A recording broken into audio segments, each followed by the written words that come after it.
Verilişin baş sponsoru Best Beef ət və ət məhsulları. Salam, hər vaxtınız xeyir olsun. MTV Azərbaycanın efirində sənin seçimin canlı olaraq yayımdadır. Bugün ömrü gəncləşən xəstəliklərdən danışacağıq. Tibbi maarifləndirmənin nə dərəcədə doğru düzgün aparılması və bu xəstəliklərin bu qədər vüsət alması və bunlar içərisində ən aktual olan hətta körpələrimizdən belə gördüyümüz ciddi fəsadlarla qarşılaşdığımız xəstəliklər sırasında olan qəbizlikdən danışacağıq.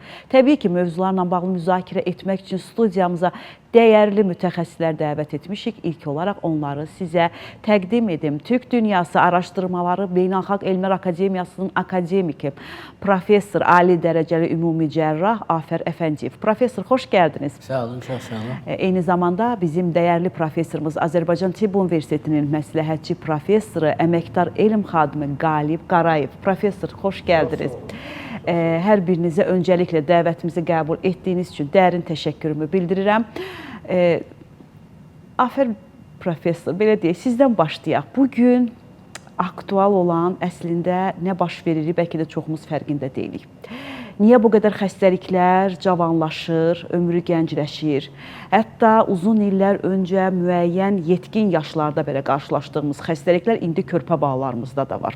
Ümumiyyətlə, burada nə baş verir? Bu boşluq haradan başlayır? Xəstəliyin gedişatımı fərqində deyilik, yoxsa bunu öyrənməkdə bilgili olmaqda mı maraqlı deyilik? Buyurun.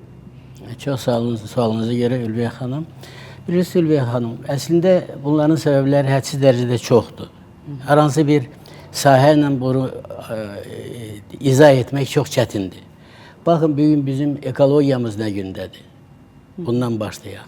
Baxın, bugün bizim sağlamlığımızla bağlı şəxsən özümüzə olan münasibətimiz nə gündədir? Bunların hamısının çox ciddi fəsadları sonradan özünü biruzə verir. Bəzi xəstəliklər var ki, onlar anadan gəlmədirlər. Uşaqlarda təsadüf edilən o qəbizliklər anadan gəlmə bir prosesdir və uşaq dövründə çox hardasa 6-7 ayından başlayaraq bağırsaq keçirməzliyindən xas olan əlamətlər baş verə bilir. Buna əsas səbəb bağırsaq divarında olan nerv kələflərinin olmamasıdır, anadan gəlmə. Ya olmamasıdır və yaxud da ki, hədsiz dərəcədə az miqdarda olmasıdır. Həmin kələflərin əsas məqsədi ondan ibarətdir ki, bağırsağın hərəkətini təmin edir. Əgər bunlar yoxdursa, bağırsağın hər hansı bir hissəsi, düz bağırsaq ola bilər, rekta sigmoid şöbə ola bilər, yoğun bağırsağın böyük hissəsi ola bilər və tam yoğun bağırsaqda bu Mersner kələflərinin və yaxud da Auerbach kələflərinin olmaması nəticəsində keçməzliyin əlamətləri baş verə bilir. Elə ona görə də soruşmaq istəyirəm, professor. Qəbizlik özü bir xəstəlikdir, yoxsa hansısa bir xəstəliyin simptomudur? Şübhəsiz ki, qəbizlik simptomdur, xəstəlik deyil. Mən uşaqlarla bağlı qeyd etdim artıq. Dedim ki, bu uşaqlarda bax, bu əsas ona Girşprung xəstəliyi deyirlər. Bu xəstəliyin əmələ gəlməsinin əsas səbəbi uşaqlarda bağırsaq divarında olan nerv kələflərinin ya olmaması və yaxud da onun hədsiz dərəcədə az olmasından ibarətdir. Bax, bu ilə. Və ondan başqa bu xəstəliklərin əmələ gəlməsində başqa problemlər də var, başqa səbəblər də var. Bu səbəblər anadan gəlmə səbəblərdən başqa onun qazanılan xəstəlikləri də var. Baxın, anadan gəlmə xəstəliklər sırasında biz bağırsaqların özündə olan sallanmaları ilə, ona koloputoz deyirlər, yoğun bağırsağın böyük hissəsinin qarnın aşağı hissəsində kiçik çanaqda olması və yaxud da yoğun bağırsaq ilgəklərinin hədsiz dərəcədə hərəkətdə olması və yaxud da bağırsağın bir hissəsinin hədsiz dərəcədə uzanması, məsələn, sigmovari bağırsağın və yaxud da ki, köndələn çəmbər bağırsaqların, bunlar hamısı anadan gəlmə xəstəliklərdir. Və bunlar da qəbizliyin ciddi səbəblərini əmələ gətirə bilirlər. Və insanların çoxunda, 65-70 yaşından yuxarı olan insanların çoxunda qəbizlik müşahidə olunur. Bu qəbizliyin əsas səbəbi həmən xəstəliklərlə bərabər insanın həyat tərzindən də asılıdır. Baxın, insanlar böyük əksəriyyəti hərəkətsizdir. İdmanla məşğul deyirlər. Həyatının sağlamlığını yeməkdə, içməkdə, başqa bir şeydə görmürlər. Əslində, sağlam olmaq üçün bir neçə şərt lazımdır. Birincisi az yemək, ikincisi çox hərəkətdə olmaq, mütləq və normal yuxu yatmaq. Əgər bunlara riayət edəcəksənsə, sağlam ola biləcəksən. Etməyəcəksənsə, sağlam ola bilməyəcəksən. Baxın, Ülviyə xanım, bizim qonaqlıqlarımızın, toylarımızın, ad günlərimizin böyük əksəriyyəti saat 10-dan 11-dən sonradır. Gecə saat 2-yə qədər yemək yemək olar mı? Bu insanın hansı sağlamlığından söhbət gedə bilər? Və yaxud da gündə 3 paçka sigaret çəkən bir insanın hansı sağlamlığından söhbət eləmək olar? Və yaxud da ömründə bir addım getməyən insanın hansı sağlamlığından söhbət eləmək olar? Bəli. Bunlar ciddi məsələlər. Bəli, bəli. Biz bu haqda danışacağıq. Çox ciddi və əslində bilgiləndirməsi vacib olan məsələlərə toxunacağıq. Professor, sağlam olmağımız üçün, baxın, elə Afər doktor da vurğuladı, sağlam olmağımız üçün sağlam maariflənməyimiz lazımdır, deyilmi? Bugün bizdə sağlam maariflənmə ümumiyyətlə gedirmi? Mikrofona xahiş edəcəm, buyurun. Çox sağ olun Ülviyə xanım, mənə söz verdiyiniz üçün. Hörmətli Afər müəllim bu sahənin böyük mütəxəssisidir və o çox düzgün vurğuladı ki, bu məsələlərlə bağlı heç cürə sağlamlığı nə bərpa eləmək olur, nə sağlamlığı saxlamaq mümkün deyil.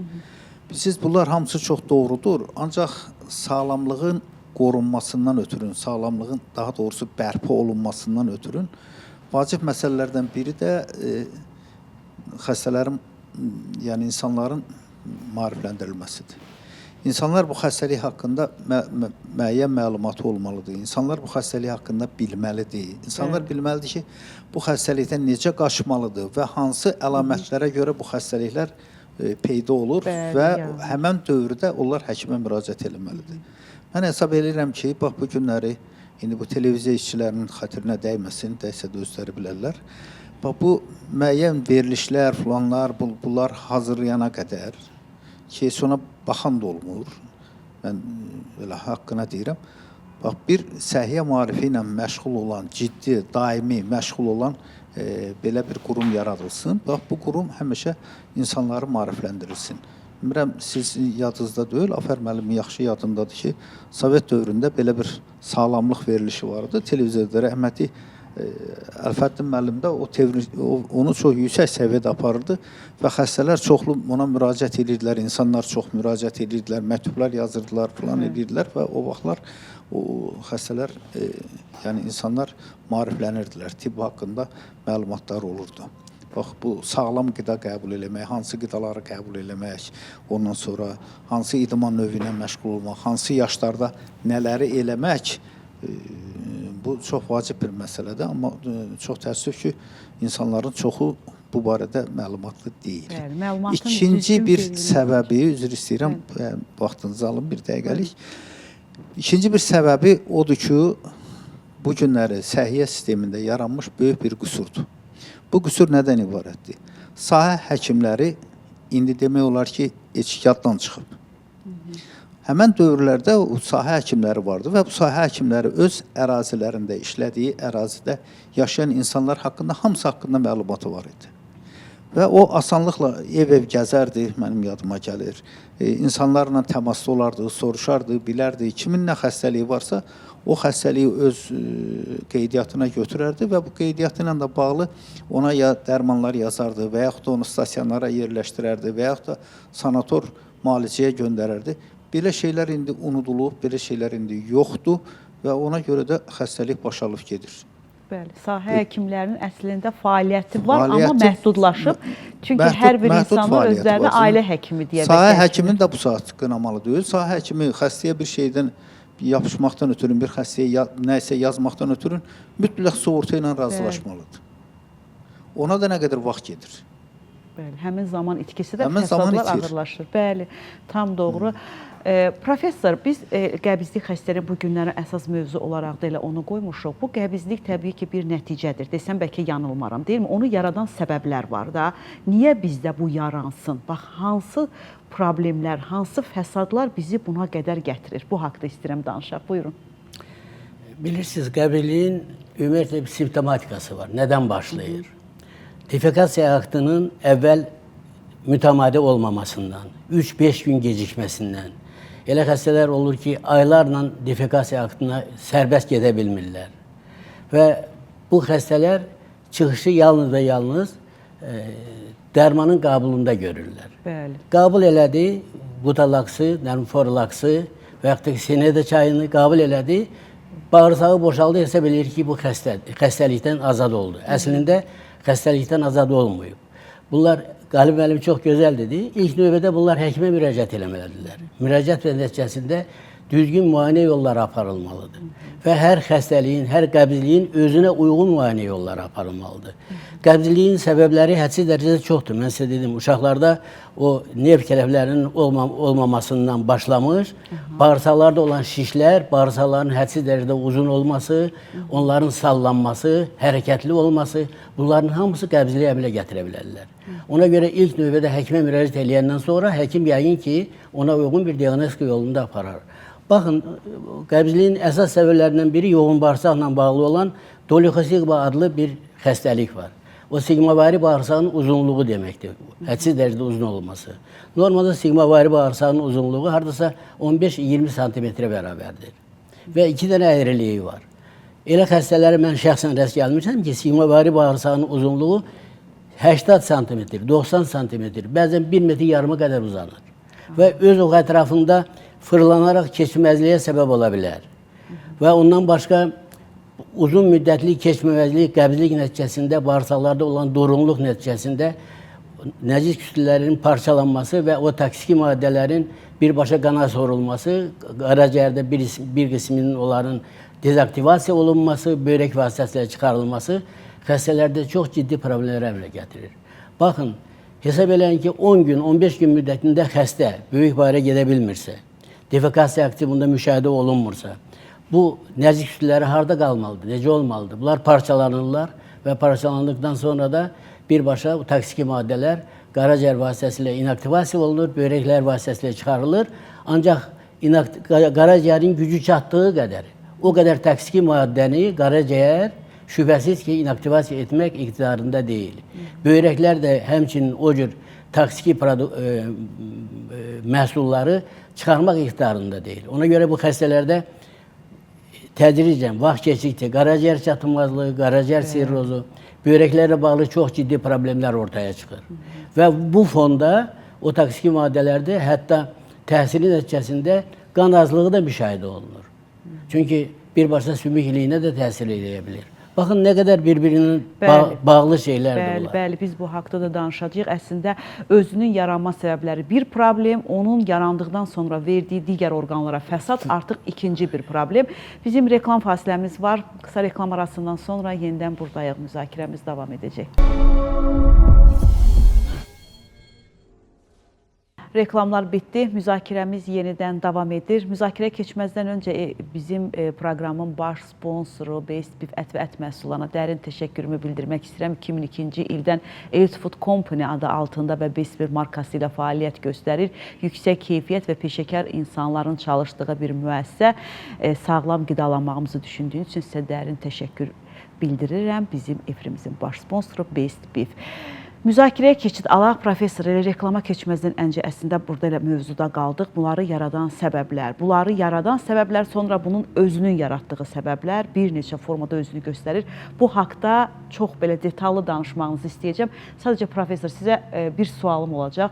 Baxın, bu qədər xəstəliklərin ömrünün cavanlaşması, bu qədər başqa fonda baş verən gedişatlar, bəlkə də biz bilirik, amma bəzən də insanlar deyir ki, bizi qınayırsınız, amma biz özümüz çarəsizik. Kimə müraciət etməkdə mütəxəssis çatışmamazlığı mı var, yoxsa həvəskarlar, peşəkarları mı üstələdi? Ümumiyyətlə, nə baş verdi ki, bu qədər, mən hərdən düşünürəm ki, bəlkə də xəstəliyin bu qədər vüsət almasında elə kadr çatışmamazlığı da rol oynadı, deyilmi? Bölgələrimizdə baxın, kadr azlığı var. Bu reallıqdır nə qədər desək ki, hər kəsin Bakıya axın edib burada çalışması ümumiyyətlə marağındadır. Niyə bu qədər, baxın, bölgə və şəhər arasında çalışmamaqda maraqlılıqlar, belə deyək də, işdən geriləmələr baş verdi. İnsanların oradan bura müraciət etməsi təbii ki, bu maddiyyata həm də zamana dayanır. Bunu edə bilməyən insanlar orada həvəskarlara mütləq müraciət etməlidir. Bax, bu boşluq nədən yarandı sizcə? Buyurun, bəli. Deməli, Ülviyə xanım, bu boşluğun yaranma səbəbi odur ki, birinci, təşkilati məsələlər səhiyyə təşkilatçının əlində deyil. Və ikinci bir əsas odur ki, bu günləri səhiyyə sistemində bu 10 milyon əhalisi olan bir respublikada səhiyyə sistemi bölünüb iki yerə. Bir təbib adındadır, yəni tibbi ərazi birliyidir, idarə olunmasıdır. Bir də Səhiyyə Nazirliyidir. Əslində baxanda Səhiyyə Nazirliyinin elə bir böyük təsir dairəsi yoxdur. Səhiyyə Nazirliyinin tabeliyində olan ancaq elm tədqiqat institutlarıdır. Ki, elm tədqiqat institutundan başqa Səhiyyənin Nazirliyinin yəni sözü keçən belə desək, sözü keçən heç bir təşkilat, başqa bir tibbi təşkilatları, tibbi qurumu yoxdur. İkinci, bu dəqiqə çox belə bir qəribə bir sistem yaranıb. Rayonlarda mən götürüm, deyim ki, rayonda həkim çatışmamazlığı yaranıb. Bunun bir səbəbi ondan ibarətdir ki, gənc həkimləri rayonlara göndərmək mümkün deyil. Çünki hamısına sərbəstlik verilib ki, get harda istəyən özünə iş tapılan, işləginən. Onların da bacarıqlı olanlar hamısı şəhər klinikalarında, yəni bu özəl klinikalarda rəhbərlər onları işə cəlb eləyir, onların məvacibi yaxşı olur, yuxarı olur, üstün olur və onlar da qalıb burada işləyirlər, rayona getmək istəmirlər. Və böyük bəla orasındadır ki, bu təqaüd məsələsi ilə bağlı çox belə bir qəribə bir, deyim ki, bir üsulda əl atırlar. Yəni, şablon üsuldan əl atırlar ki, yaşın 65-dir, get, yaşın 70-dir, get. Amma terapevtlər elə mən deyim ki, elə 65-dən sonra bir güclü terapevt kimi, düşüncəli bir terapevt kimi bunlar fəaliyyətinə başlayırlar. Cərrah da, yəni bu 70 yaşında, 65 yaşında cərrah əgər bunun fiziki bir qüsuru yoxdursa, bunun sağlamlığı imkan verirsə, bu elə oturub öz işini görməlidir də. Əgər rayona ikinci sən bir adamı çıxardırsan təqaüdə, təqaüdə çıxır, gedir və onu rayonda əvəz eləyən yoxdur. Bəli. Məsələn, mən neçə dənə belə rayonlar tanıyıram ki, orada ümumiyyətlə bu saat heç cərrah yoxdur. Məsələn, Füzuli rayonunda bir dənə cərrah vardı, onu da göndərdilər təqaüdə. İndi bir cərrah var, o da belə, yəni buna müqavilə yolu ilə işlər saxlayırlar.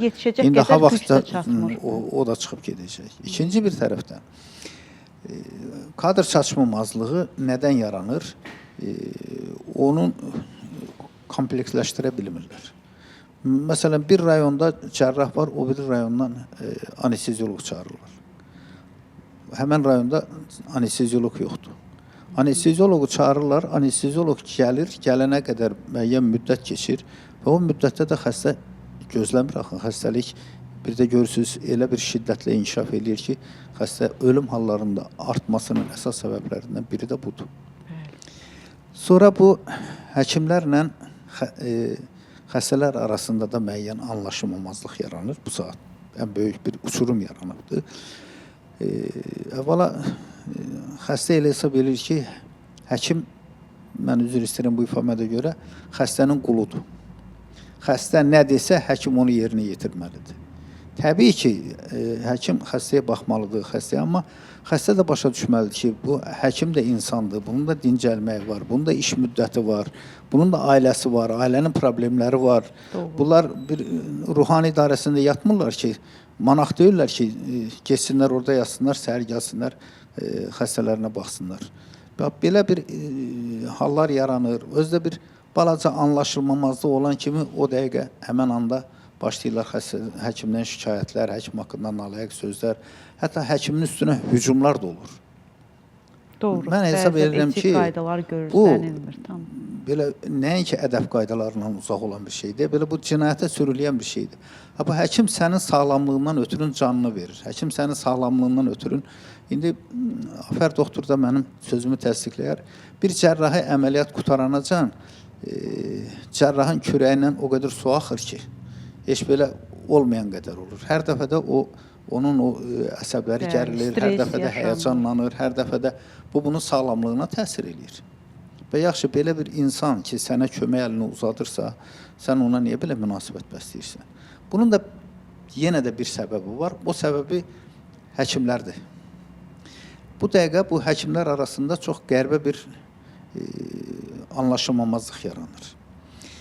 Deməli, bir xəstə bir həkimdən çıxıb digər həkimin yanına gedirsə, əgər o öz bacarığı ilə onu qəbul edə bilmirsə, başlayır o bir həkimi bir qədər şantaj eləmək. Deyir, səni öldürüb göndərirlər üzübəri, sənin müalicən düz getməyib. Bu bilirsiniz, həm deontologiyadan uzaq olan bir şeydir, həm də həkimlik etikasına olan bir şeydir. Həkim səhv eləyə bilir. Amma həkim ondan ötüründür ki, ikinci həkim o səhvi düzəltməkdən ötüründür.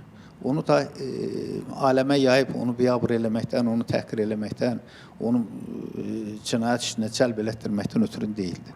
Bax, çox təəssüf ki, bu günləri həkimlərin arasında bax, belə bir şeylər çox yaranır. Və mən hesab edirəm ki, bunun da yenə bu məsələnin də bir səbəbi odur ki, həkimlər arasında elə bir assosiasiya yoxdur ki, həkimləri yığsınlar, bir yerə cəmləsinlər ki, və onlara bu barədə məlumatlandırsınlar və onların hansının haqlı olub, haqsız olmasını müzakirə eləsinlər və onlar belə olan hallarda onların birinin ikisi cəza alsa, mənə elə gəlir ki, onlar da düz yoluna qaydarlar, belə ellər. Qaldı kadr hazırlığı ilə bağlı sizin sualınızı demək. Mən deyərdim ki, bu günləri bizim Respublikada kadr hazırlığı belə danışılan vəziyyətdə deyil. Mən belə çox belə inandırıcı surətdə deyirəm, çox belə əminliklə deyirəm ki, bu günləri bizdə Azərbaycan cərrahlığı, istər qarın boşluğu cərrahı olsun, istəyir travmatologiya olsun, ən çox da ürək-damar cərrahlığı dünyada olan o mərkəzlərdən heç də geridə qalmır. Hələ bəlkə bəzilərindən çox da irəlidə gedir. Ancaq belə bilirsiniz, bir qərbəçilik var. Məsələn, mən adamlar tanıyıram, bu xəstəliklə bağlı deyirəm ki, bu filan kəs eləyir. Deyirəm ki, yox, gedim Almaniyaya, Türkiyə, eşidən belə manədər deməz ki, xəstəsini burada gətdi müalicə elədi. Burada xəstəni müalicə eləmək vaxtdan günahdır. Yəni, bax, belə də qəribə bir reklamlar gəzir, qəribə bir... Hətta da bir ara indi o yığışılıb, hətta bir ara burada ayrı-ayrı həkimlər var idi ki, xəstəxanalara, xaricdə olan xəstəxanalarda, xüsusilə Türkiyədə olan xəstəxanalara buradan xəstə göndərirdilər. Bu bir qədər belə, indi yaxşı ki, şükür Allaha yığışılıbdır. Bu kadr məsələsi ilə bağlı yenə də mən demək istəyirəm ki, bu günləri kadr hazırlığı çox yüksək səviyyədədir. Yəni, Azərbaycan Tibb Universiteti bu günləri öz ənənələrinə sadiq qalır. Yenə də çox belə savadlı, çox təmkinli, çox bacarıqlı onların məzunları var. Mən bir misal deyim. Hamı deyir ki, Almaniyada həkim olmaq çox çətindir. Bu günləri, mən sizə dəqiq deyirəm, 3200 nəfərdən yuxarı Azərbaycan Tibb Universitetinin məzunu Almaniyada həkim işləyir. Bəs onların savadı yoxdursa, onlar nətər həkim işləyir? Yəni, bax, belə bir böhtanlar, filanlar, bəşməkanlar, elə ağzına gələn danışmaqlar, bu bir qədər bəli, əslində həkimlik özü çox məsuliyyətli və peşəkar bir sahədir. Bu barədə bir kəlmədə söz demək istəyirəm. Afər müəllimlə də söhbət eləyəndə o məsələyə toxundu. Həkimlər öz üzərində çalışmır. Bu baxımdan da demək istəyirəm. Yəni, həkimlər mütləq, mən hamısına şamil eləmirəm, bütün əksəriyyətini demək istəyirəm ki, mütaliə eləməlidir, öz işinə peşəkarlığını artırmaqdan ötürü mütaliə mütləq vacibdir. Bax, düzdür, indi bizdə onu sertifikasiya yaradıblar. Sertifikasiya mən belə hamınıza əmin edirəm ki, bu günləri çox şəffafdır. Həddən artıq şəffafdır. Bunu mən bilirəm. Ancaq o şəffaflıq nə verir? Kim yeni qutarıb universiteti, cavan həkimliyi, onların əzbərləmə qabiliyyəti yüksəkdir deyib.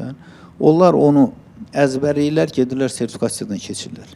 Kim yaşlı həkimdir, praktik həkimdir, onlar əzbərləyə bilmirlər, gedib buradan da keçə bilmirlər. Bundansa, yəni bu sertifikasiyadan keçən adamın da başında, biliyində, savadında heç nə artmır, heç nə dəyişmir. Bundansa bu günləri Həkimləri Təkmilləşdirmə İnstitutunun fəaliyyətini genişləndirmək lazımdır, onların bazalarını yaxşılaşdırmaq lazımdır. Əvvəldə olduğu kimi həkimlər növbə ilə gəlib burada 5 ay, 6 ay kurs keçib, öyrənib, yenə öz iş yerinə qayıtmalıdır. Mənə elə gəlir ki, bunlar çox vacib məsələdir. Çox vacibdir və çox dəyərli Çox sağ olun, təkliflərinizi vaxtınızı çox aldım. ki, bunlar hamısı dəyərləndirəcək. Sizin fikirləriniz bizim üçün çox dəyərli və çox önəmlidir. Və onu da vurğulamaq istəyirəm ki, həkimlik çox müqəddəs və peşəkar bir sahədir ki, ona da xüsusi hörmət və ehtiramla yanaşmaq lazımdır. Professor, bu xəstəliyin yaranma səbəblərini təbii ki, biz fonda dedik. Sonradan bunun diaqnostikasını, konservativ müalicəsini və yaxud da cərrahi müdaxiləyə gedən bir yolu var. Bax, bu haqda da istəyəcəm danışaq. Çünki bəlkə də bizi izləyənlərdən çox böyük bir kütlə bundan əziyyət çəkir. Necə edək, nə edə bilirik, gücümüzdədir və yaxud da kimə, hansı formada müraciət edək? Buyurun. Ürək xanım, çox sağ olun sualınıza görə. Bu çıxış yolu var. Çıxış yolundan ibarətdir ki, bayaq mən dedim, yenə təkrar edirəm, bu xəstələr ilk növbədə həkimlərə müraciət eləməlidirlər. Evdə dərman qəbul eləməklə, bugün bir dərmanı, sabah o biri dərmanı vəziyyət yaxşılaşan deyil. Kimi yanına müraciət eləməlidirlər? Gastroenterologları mütləq müraciət elə bilərlər. Cərrahların içərisində cərrah gastroenterologlar var. Onlara müraciət eləyə bilərlər. Xəstəliyin erkən stadiya mərhələsində, əgər orqanizmdə olan dəyişikliklər çox ciddi deyilsə, bu xəstələrə köməklik eləmək mümkündür, konservativ yolla. Əgər proses uzun müddətlidirsə, 10 il, 15 il bu adam qəbizlikdən əziyyət çəkirsə, artıq orada konservativ müalicədən söhbət də gedə bilmir.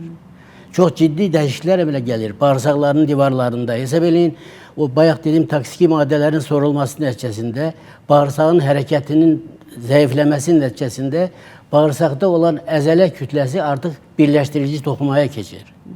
Birləşdirici toxumada peristaltika xüsusiyyətini olmayan bir şeydir. Bu bağırsağın boşalmasına heç bir imkan verə bilməz. Ona görə də mütləq müraciət eləməlidirlər həkimə. Həkim diaqnozunu qoymalıdır. Nədir diaqnozunun əsas metodu?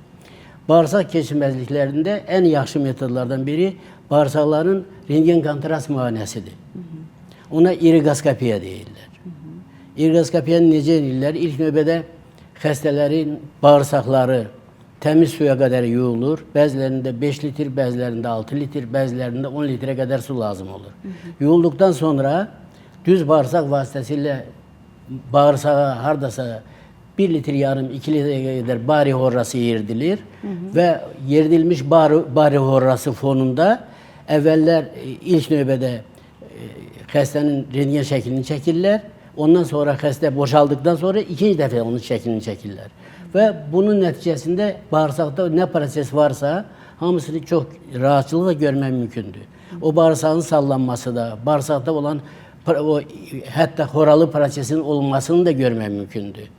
Bağırsaqların uzanmasını da. Bunlar artıq təyin olandan sonra müalicəsi asan bir şeydir. Asan deyil əslində, ancaq müalicəsini eləmək mümkündür. Yenə təkrar edirəm, 15-20 ildən sonra yox. İlk 1-2 il müddətində əgər müalicə effekt vermirsə, xəstədə dolichosigmanı, o bağırsaq uzunsa o qısalan deyil, adi məsələdir. Mütləq onun əməliyyata ehtiyacı var artıq. Professor, neçə gün qəbizlik artıq bizə həyəcan təbir çalır ki, artıq mütləq yoxlanışa və həkimə müraciət etməliyəm? 5 gün qəbizlik bu bəstəyə edər.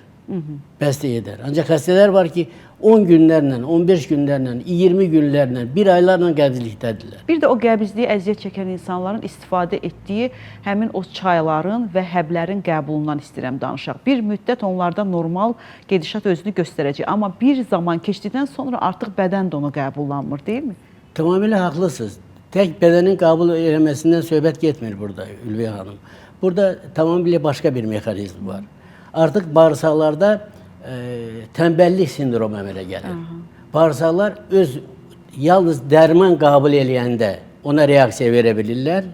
Dərmanın qəbulu kəsildi, ona heç bir reaksiya verə bilmirlər. Yəni öz funksiyasını yerinə yetirə bilmirlər. Və dərmanın dozaları gündə artırılmalıdır ki, bağırsaq öz funksiyasını bərpa eləsin. Elə bir ana belə gəlir ki, artıq ona dekompensasiya stadiyası deyirlər. Dərmanların da artıq heç bir köməyi olmur. Bir də bir başqa xəstəliklərlə bağlı bizim müalicə zamanı qəbul etdiyimiz həblər də bizə bəzən qəbizlik verir. Professor, bax, indi bu dönəmdə nə etməliyik? Onu da qarşılayıcı başqa bir həb istifadə etməliyik, yoxsa... Bilirsiniz necədir? Başqa dərmanlar deyəndə siz nə nəzərdə tutursunuz? Məsələn, mən belə deyək də bir böyrək xəstəliyinə əziyyət çəkirəm, bir uroloji xəstəliyim var, mədə xəstəliyim, mən dərmanlar və həblər içirəm. Və həmin içdiyim o həblər məndə bağırsaqda qəbizlik yaradır. Və bunlarla artıq gündəlik rastlaşdığımız bir gedişat. Həmin ərəfədə nə etməliyəm? Mən yenidən o qəbizliyi qarşılayacaq, önərəcək dərmanlarımı paralel yenə istifadə etməliyəm, yoxsa yenə burada həkimə müraciətdir? Çünki əvvəlki müalicəmin həkiminə dönəndə o deyir ki, tamam, qəbizlik varsa dərmanları dayandır. Amma dərmanlar da dayananda mənim birinci problemim həll olmur axı. Burada da bir anlaşılmazlıq yaranır. Şübhəsiz ki, burada müalicə paralel aparılmalıdır. Həm böyrəklərlə bağlı problemlər, həm də qəbizliklə bağlı problemlər paralel aparılmalıdır. Aparılmasa hesab edin ki, siz dediyiniz kimi, əgər o dərmanın mənfi təsiri varsa bağırsağın peristaltikasına, şübhəsiz ki, o bağırsağın hərəkətini artıran dərmanları qəbul eləməlidir. Başqa bir çıxış yolu yoxdur. Ancaq bu da əslində vəziyyətdən çıxış yolu deyil. Mən bayaq dedim ki, Ülviyə xanım, yoğun bağırsaq funksiyasının kəskin pozulması, böyrək çatmamazlığına, qaraciyər çatmamazlığına və çox ciddi digər qan azlığına gətirib çıxara bilir. Ona görə də birinci növbədə bunu həll olunandan sonra o bir problemləri də həll etmək mümkündür. Nə zaman cərrahi müdaxiləyə göstəriş olur, professor? Aparılan müalicələr infeksiyizsə, bütün dərmanları qəbul edir, həkimlər nə deyir, hər şeyə riayət edir, ancaq görür ki, vəziyyəti heç cür düzəlmir. 10 gün, 15 gün, 20 gün müddətində əgər bu xəstə bağırsağı boşalmırsa, nə qədər dərman qəbul eləyəcək? Yəni, buna xəstəliyin dekompensasiya stadiyası deyirlər. Belə bir hal baş verirsə, onda mütləq həkimə müraciət eləməlidir. Ondan başqa, bağırsaqların öz o ətrafında fırlanması, bayaq dedim, dolichosigma adlı bir xəstəlik var. Və yaxud da ki, megakolon adlı bir xəstəliyi var. Və yaxud da ki, dolichokolon adlı bir xəstəliyi var. Bağırsaqların öz oxu ətrafında fırlanması 180 dərəcə bağırsaq keçirməzliyi nəticələnə bilir. Və yaxud da ki, o ağrılar tez-tez təkrarlanırsa, o xəstələr mütləq həkimə müraciət etməli və onda operativ yolla bu problemi aradan qaldırmaq lazımdır. Bir də sonuncu sualı verin, professor. Bağırsaq çatı və babasil dediyimiz xəstəliklər qəbizliyi mi yaradır, yoxsa qəbizlik bu xəstəlikləri mi yaradır? Qəbizlik bu xəstəlikləri yaradır. Əksər hallarda. Və bağırsaq çatı bugün daha çox qorxduğumuz bağırsaq çatı xəstəliyidir ki, onun da ciddi fəsadif və problemi, hətta onkoloji xəstəliyə qədər gedə biləcək kimi bir fikirlər də var. Buna da bir fikir bildirməyinizi istəyəcəm. Mən rast gəlməmişəm ki, bağırsaq çatı şişlə nəticələnsin. Ancaq yoğun bağırsaqda olan o dediyim patoloji hallar, xroniki qəbizlik, xroniki kolit nəticəsində bağırsaq funksiyasının tam pozulması, bunlar bağırsaq şişlərini gətirib çıxara bilir. Ancaq bu dediyim gemoroy da, sonra bağırsaq çatı da yalnız qəbizliklərin nəticəsidir. Və bağırsaq çatının da normal medikal müalicəsindən çox cərrahi müdaxiləsi var. Onun da ilkin mərhələlərdə hər hansı bir konservativ müalicəsini eləmək olar. Ancaq orada əgər müayinə zamanında görürsünüz ki, onda bağırsaq çatının bağırsağın daxili hissəsində olan hissəsində ona gözləyici qabarcıq deyirlər ona. Steroid buqarok deyirlər. O əmələ gəlibsə orada mütləq ona operasiya eləmək lazımdır. Verilişimizin artıq bitməsinə çox az dəqiqələr qaldı. Sonca qısaca istəyəcəm mesaj, doktor. Bağırsaqlarımızı tam sağlam yaşatmağımız üçün nə etməliyik ev şəraitində? Tutaq ki, əgər məndə bir problem yoxsa, təbii ki, ciddi fəsad həkimə müraciətdir. Yoxdursa, ümumiyyətlə bunu qarşıda olmağının ehtimalını qarşısını alması üçün gündəlik nə etməliyəm? Birincisi, qida rejimində riayət etməlisən. Bağırsaqların funksiyasını normal bir vəziyyətdə saxlamaq üçün bitki mənşəli qida məhsullarından daha çox istifadə eləməlisən. Hərəkətli olmalısan. Ən azından gündə heç olmasa bir 5, 6, 7 kilometr yol gəzmək lazımdır.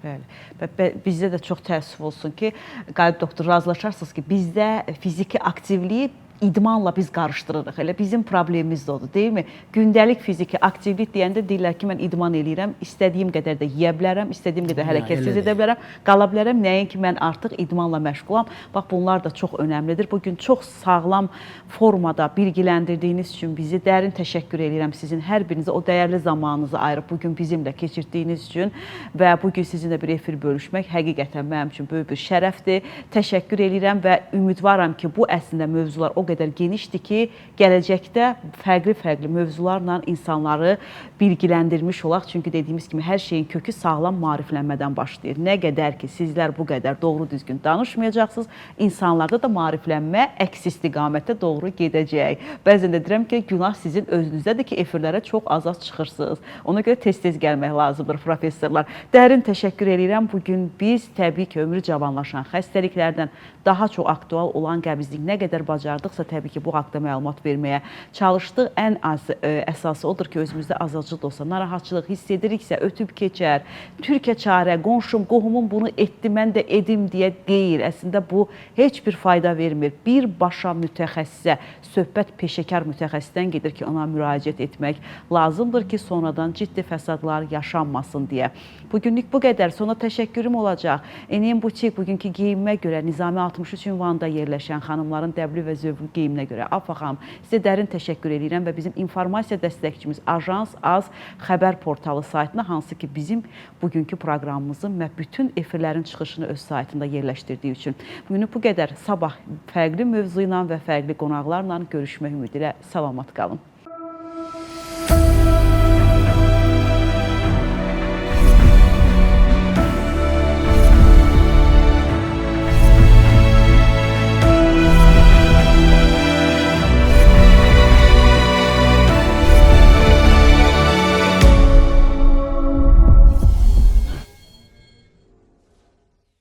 Verilişin baş sponsoru Best Beef ət və ət məhsulları.